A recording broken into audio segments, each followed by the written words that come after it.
Dear students, welcome in our channel. इस part में हम सीखने वाले हैं class 11th subject biology chapter number 1 the living word का पार्ट 2। फर्स्ट टॉपिक है हमारा टैक्सोनॉमी। टैक्सोनॉमी क्या है? टैक्सोनॉमी वर्ड टू वर्ड्स को मिला के बना है। फर्स्ट है टैक्सिस और सेकेंड है नॉमस। टैक्सिस का मीनिंग होता है अरेंजमेंट और नॉमस का मीनिंग होता है लॉ, यानी कि अरेंजमेंट का जो लॉ है उसी को हम बोलते हैं टैक्सोनॉमी। अब किसके अरेंजमेंट का लॉ है वो आगे देखते हैं, ठीक है। आगे कहा है the branch of biology which deals with identification nomenclature of organisms and their classification to different groups according to their resemblance and difference mainly in their morphological characters.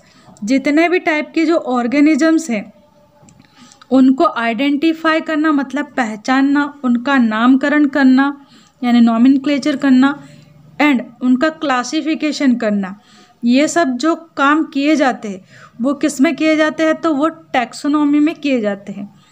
Taxonomy क्या है? तो ये बायोलॉजी की एक ब्रांच है जिसके अंतर्गत हम किसी भी ऑर्गेनिज्म का आइडेंटिफिकेशन करते हैं, नॉमेनक्लेचर करते हैं एंड उसका क्लासिफिकेशन करते हैं। अब ये तीनों चीज़ें किसके बेसिस पे करते हैं?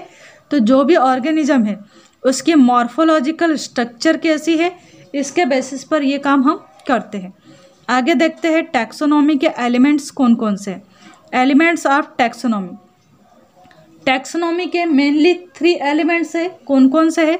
फर्स्ट है आइडेंटिफिकेशन, सेकेंड है नॉमेनक्लेचर एंड थर्ड है क्लासिफिकेशन। ओके, फर्स्ट देखते हैं आइडेंटिफिकेशन में क्या करते हैं हम?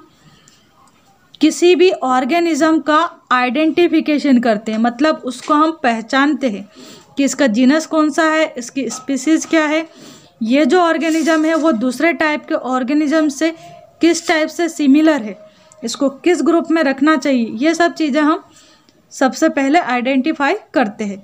इसी को बोलते हैं आइडेंटिफिकेशन। ओके, दूसरा है नॉमेनक्लेचर। अब जब आइडेंटिफिकेशन हो जाता है किसी भी ऑर्गेनिज्म का तो उसके बाद हम उसका नॉमेनक्लेचर करते हैं।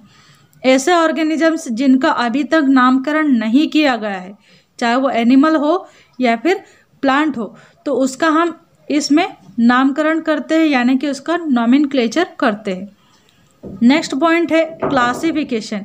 नॉमेनक्लेचर पूरा होने के बाद उसको हम क्लासीफाई करते हैं, मतलब जो ऑर्गेनिज्म है उसको एक अलग क्लास या फिर ग्रुप में रखते हैं, ठीक है। आगे कहा है जो क्लासिफिकेशन है उसकी भी कुछ कैटेगरीज है, यानी कि जो क्लासिफिकेशन है वो कैटेगरीज के अंतर्गत किया जाता है। जैसे फर्स्ट कैटेगरी है क्लासिफिकेशन की किंगडम। सबसे पहले हम देखते हैं कि जो एनिमल है या ऑर्गेनिज्म या प्लांट है उसका किंगडम कौन सा है, तो उसका किंगडम डिसाइड करके उसे उस किंगडम में रखा जाता है। दूसरा पॉइंट है उसका फाइलम। अगर वो एनिमल है तो उसका एक फाइलम होगा, अगर एनिमल नहीं है प्लांट है तो उसका अपना एक डिवीज़न होगा, यानी कि फाइलम में ना रखते उससे हम फिर डिवीज़न में रखेंगे। थर्ड पॉइंट आता है क्लास। फाइलम डिसाइड होने के बाद या डिवीज़न डिसाइड होने के बाद उस ऑर्गेनिज्म या प्लांट को हम एक पर्टिकुलर क्लास के अंतर्गत रखते हैं। जब क्लास डिसाइड हो जाती है तो फोर्थ पॉइंट उसका हम ऑर्डर डिसाइड करते हैं कि ये किस ऑर्डर में आएगा। इसके बाद इसके हम फैमिली डिसाइड करते हैं फिफ्थ पॉइंट में। सिक्स पॉइंट में आ जाएगा उसका जीनस, यानी कि उसका जीनस देखेंगे हम, ठीक है। सेवन्थ यानी कि लास्ट पॉइंट रहेगा इसका स्पीसीज, इसकी जो जाति है वो चेक करेंगे और उस पर्टिकुलर जाति के अंतर्गत यानी स्पीसीज के अंतर्गत उसको रखेंगे। आई होप आपको ये टॉपिक समझ में आया होगा। आगे देखते हैं। और next topic is hierarchy of taxonomy. Hierarchy of taxonomy क्या है? किसी भी ऑर्गेनिज्म को हम जब क्लासीफाई करते हैं तो ये 7 कैटेगरीज में रखते हैं। सबसे पहले उसका लिखते हैं हम kingdom, then phylum, then division. अगर एनिमल है तो यहाँ पर फाइलम लिखा जाएगा और अगर प्लांट है तो उसका हम डिवीजन लिखते हैं। उसके बाद लिखते हैं उसकी class, then order, then family, then genus and then species. यानी कि एक जीनस में बहुत सारी स्पीसीज होती है एक फैमिली में बहुत सारे जीनस हो सकते हैं, एक ऑर्डर के अंदर बहुत सारे अलग अलग टाइप की फैमिलीज हो सकती है, एक क्लास में बहुत सारे ऑर्डर्स हो सकते हैं, एक फाइलम या डिवीजन में अलग अलग टाइप की क्लासेस रहती है। ऐसे ही एक किंगडम के अंतर्गत बहुत सारे अलग अलग टाइप के फाइलम या डिविजन्स होते हैं। तो इस टाइप से हम जो सिस्टेमेटिक एक क्लासिफिकेशन करते हैं किसी भी प्लांट या ऑर्गेनिज्म का, उसे ही हम कहते हैं हियरार्ची ऑफ टैक्सोनॉमी। ओके, आगे देखते हैं बायोसिस्टेमेटिक्स क्या है। तो बायोसिस्टेमेटिक क्या है? बायोलॉजी की एक ब्रांच है जिसके अंतर्गत हम ऑर्गेनिजम्स का क्लासिफिकेशन करते हैं एक सिस्टमेटिक वे में, उसी को हम बोलते हैं बायोसिस्टेमेटिक। क्या है बायोसिस्टेमेटिक?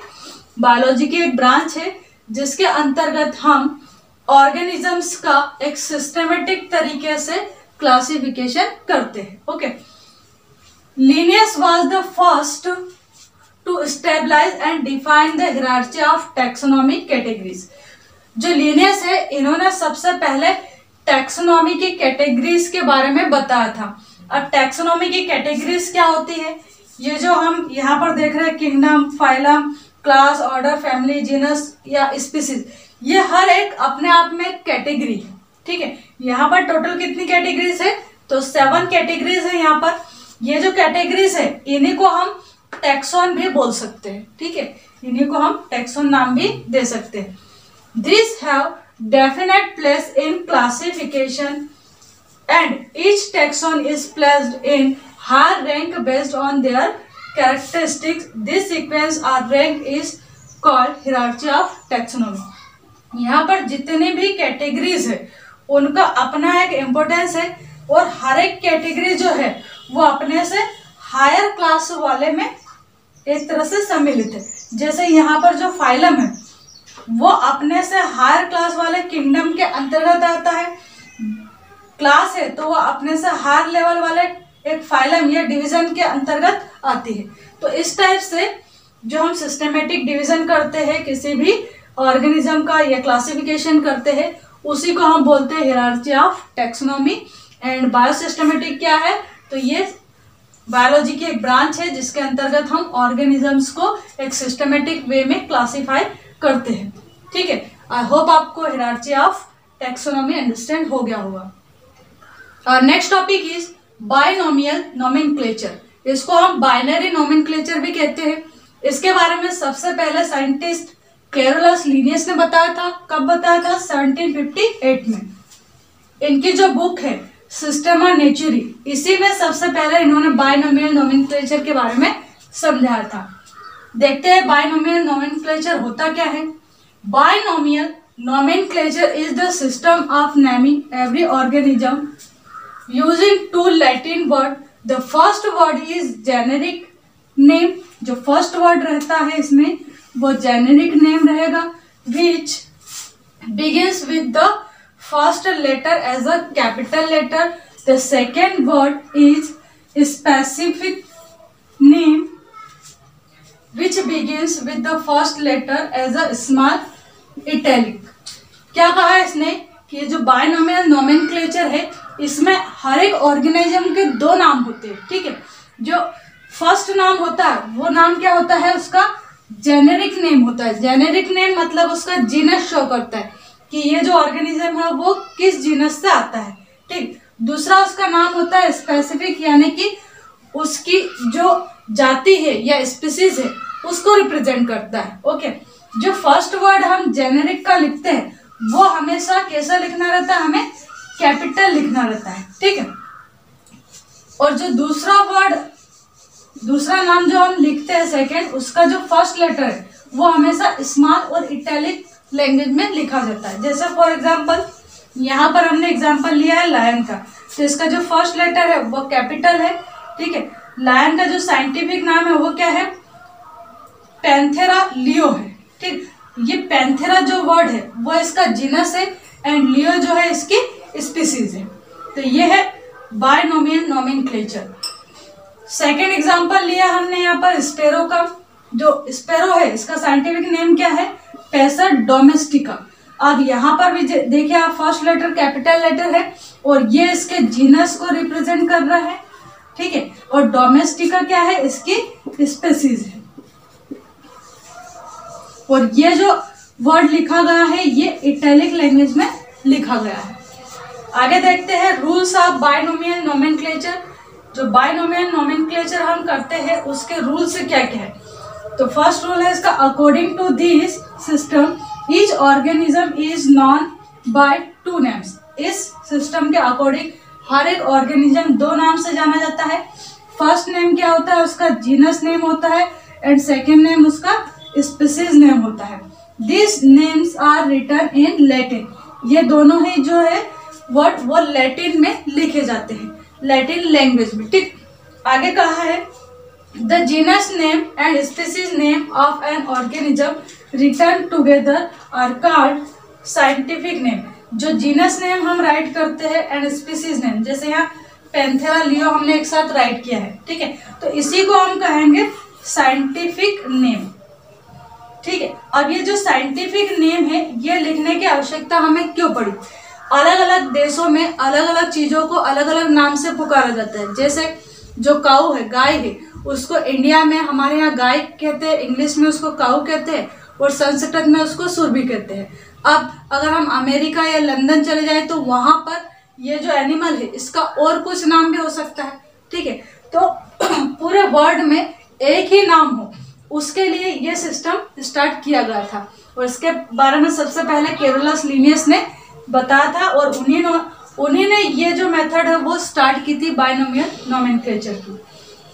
आगे कहा है कि अगर हम ये जो नाम है उसको हाथ से लिखते हैं, कॉपी में तो हमें हैंड से राइट करना है, तो वहां पर क्या होगा, when hand written the genus name and species name have been to be underline. तब हम क्या करेंगे, जो भी हम साइंटिफिक नेम राइट करेंगे उसे हम क्या करेंगे, अंडरलाइन कर देंगे।